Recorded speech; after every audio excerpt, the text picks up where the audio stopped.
Hi everybody. So, you know those videos where people are like, I was just walking along and I saw a flower blossoming and it made me think that life can be a bit like that. And it's like, oh, shut up. But the truth is, I do think actually, definitely in the Jewish tradition, there's lots of examples of people learning from nature. If Rabbi Akiva could turn his life around by seeing water slowly ebbing away at a stone, just drops of water, then it is reasonable to learn things from the natural world around us. And I couldn't help but think about something myself as I've just been walking around on this beautiful, relatively warm day in London in February. And the reason I've been having a little thought about something is because just last week it was snowing. It was freezing cold. Everyone was like wrapped up in it was not, one coat was not enough. And yet now I'm kind of walking around like it's quite nice. Obviously Texas has experienced the complete opposite this week, and our thoughts and prayers are with all those affected. But it did make me think a little bit about what can give us hope during challenging times.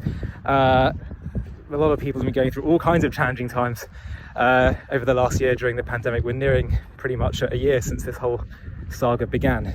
But suffering and challenges have been with us since humanity began. And how can what is a source of hope when you're going through a challenging time, or humanity's going through a tough time? I think one of the big sources of hope is to understand that life is so fluid. Sometimes you can sit with problems and they can be there for a very long time, but sometimes, or whenever it's meant to happen, it can change almost instantly. And I've thought about that, to be honest, in my own life. Some problems I've had to sit with for a long time and they haven't changed. Sometimes after a while things have developed and changed. I think about some other issues that were bothering me, and I just look back just from 1 week ago how much things have developed and changed. Life has the potential to be fluid. It isn't always fluid, but it has the potential to be fluid. You can go up and down and left and right, but that should be a reason to be hopeful, because it means that things can change, things can develop.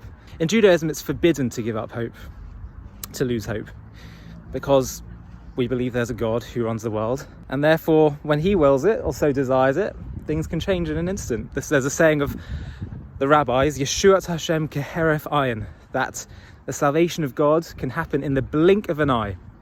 Things can change. Life is fluid, and that is a reason to always push forward and be hopeful and stick with it. And obviously I can't finish this without mentioning that, of course, that is exactly what Purim is all about. It looks as if everything was going to lead to the Jewish people's destruction, but in the end everything turned on its head. Everything in the end worked out for the good. Everything in almost an instant, almost a flash, turned from utter destruction to victory and celebration.